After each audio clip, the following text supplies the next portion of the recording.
नमस्कार। ये है कहानियों का अद्भुत संसार किस्सा कहानी।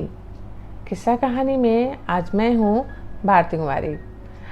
आज आप सबको सुना रही हूँ हरिशंकर परसाई जी की एक और व्यंग्य रचना। आज की व्यंग्य रचना का शीर्षक है डेंगू, आध्यात्म और लेखक। इधर एक बीमारी फैली है, उसका नाम बड़ा भयंकर है, डेंगू। तेज बुखार और शरीर में बहुत पीड़ा, जोड़ टूट जाते हैं। जन भाषाओं में हड्डी तोड़ बुखार कहलाती है, हिम्मत तोड़ भी है। अगर इस बीमारी का नाम डेंगू ना होकर मधुरिमा होता तो बीमारी से पहले कोई डरता नहीं। हो जाती तो दर्द थोड़ा कम अखरता। मरीज सोचता ये तो मधुरिमा है।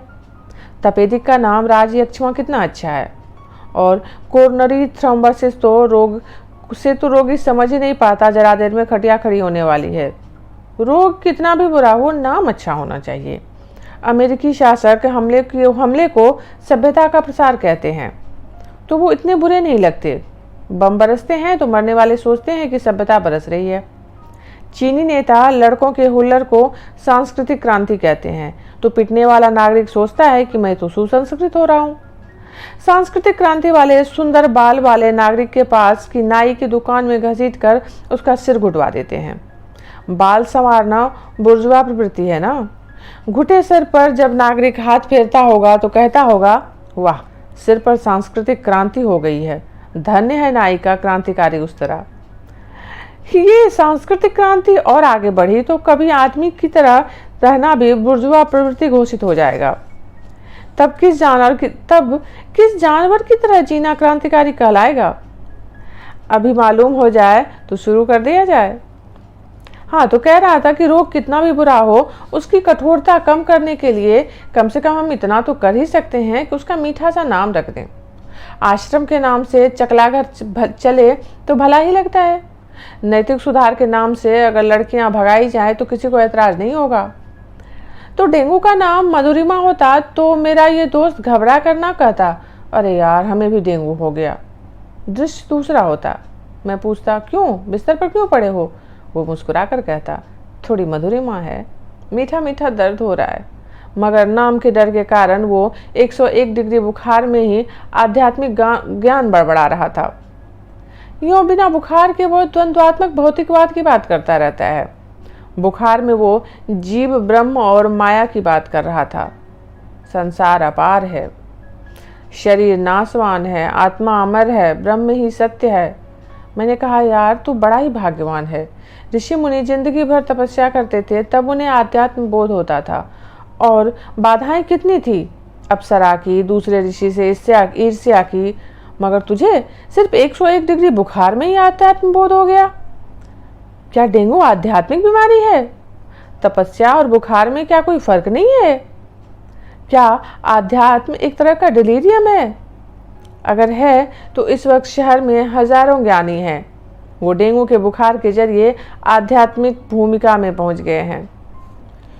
यूं मुझे शक हुआ कि ये कुछ अभिनय कर रहा है। मैंने कहा भी कि यार 101 डिग्री इतना आध्यात्म नहीं आता, 105 या 106 में आ सकता है। तुम थोड़े बुखार में नाटकीय संभावना खोज रहे हो। राजनीति से लेकर बुखार तक में नाटकीयता प्रभावित करती है। चुनाव में ऊंची जाति का संपन्न उम्मीदवार किसान के घर जाकर कहता है, दद्दा आज तुम्हारे घर 4 रोटी खाकर जाएंगे। बाद में किसान सारे गांव से कहता फिरता है, इतने बड़े आदमी है पर घमंड बिल्कुल नहीं है। सावधान, यह नुस्खा पहले आम चुनाव का है। आगामी चुनाव में कोई उम्मीदवार या ना उम्मीदवार इसे काम में ना लाए। नुकसान का जिम्मेदार मैं नहीं। बात यह है कि जनता की समझ लगातार बढ़ती गई है पर नेता की उतनी ही रह गई है। खैर, बात चुनाव की नहीं है, नाटकीयता की है। बिना नाटक के बड़े काम करो, कोई चर्चा नहीं होती। इसका सबसे ट्रेजिक उदाहरण शत्रुघ्न है। दशरथ के 4 लड़कों में से सबसे कम नाम इसी का हुआ। बाकी तीनों भाइयों में खूब नाटकीयता थी। मर्यादा पुरुषोत्तम की तो बात ही निराली है। लक्ष्मण अजीब नाटकीयता से पत्नी को छोड़कर भाई से मिल गए, भाई के साथ हो लिए, उन्हें तो अमर होना ही था। भरत खड़ाऊं रखकर नंदीग्राम जा बसे, सब जिम्मेदारी से बरी। बेचारा शत्रुघ्न तो गृहस्थी चलाता रहा। गृहस्थी चलाना वनवास से बड़ा पराक्रम है। फिर राज्य का शासन चलाता रहा, यह बड़ा काम था। अगर वो ऐसा ना करता तो राम लौट कर क्या पा लेते हैं। पर शत्रुघ्न की कोई खास कदर नहीं हुई। उसने नाटकीय अंदाज में कुछ नहीं किया। शत्रुघ्न का दृष्टांत मैंने इसलिए दिया कि यह आध्यात्म में डूबे मेरे मित्र के डिपार्टमेंट का जान पड़ता है। वो भुनभुनाया, जिसे डेंगू नहीं हुआ वो इस कष्ट को नहीं समझ सकता। तुम्हें ईश्वर चाहेगा तो होगा, तब तुम जानोगे कि यह नाटक है या नहीं। जानने के लिए होना जरूरी है, इसलिए लोग लेखक के लिए दुख भोगना जरूरी समझते हैं। नहीं होता तो देने लगते हैं। मुझे डेंगू के दुख की अनुभूति होनी चाहिए। तुलसीदास को बालतोड़ हुआ था। वे पके बालतोड़ को छूने की पीड़ा को चरम पीड़ा मानते थे। लिखा है कि राम के राज्याभिषेक की तैयारी की बात सुनकर कैकेयी को ऐसी पीड़ा हुई कि जैसे पका बालतोड़ किसी ने छू दिया हो। महाकवि को जरूर बालतोड़ हुआ था, वरना वे ऐसा ना लिखते। ये रिसर्च डॉक्टरेट के लायक है। मुझे डर पैदा हो गया। मित्र आध्यात्मिक भूमिका में था और कह रहा था कि तुम्हें डेंगू होगा। शुरू मन से कही गई बात जरूर फलवती होती है। क्षुब्ध कामना उतनी कारगर नहीं होती। पुराणों में तपस्वियों के वर और पाप का शाप का अनुपात 1:3 है। कभी कोई भी टोटल करके देख सकता है। सिद्ध पुरुष गाली ज्यादा देते हैं और भक्त सुनकर खुश होते हैं। मैं डरा कि कहीं मैं बीमार मित्र की बात सही ना हो जाए।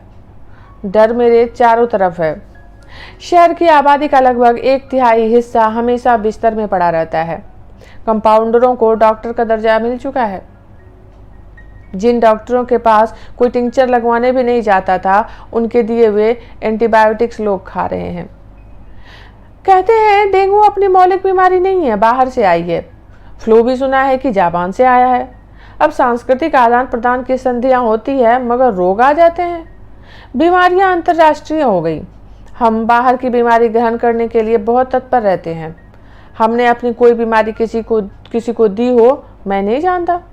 निर्यात अपना कमजोर है, सामान का हो चाहे बीमारी का। सुना है भारतीय गांजा और भांग पश्चिम में बहुत पसंद किए जाते हैं। ये धार्मिक नशे हैं। साधु गांजा पीकर त्रिकालदर्शी हो जाता है। आल्डस हक्सले भी मानता था, नशों के बदले में हम बीमारी ले लेते हैं। पश्चिम को और नशा चाहिए, पूर्व को और बीमारी चाहिए।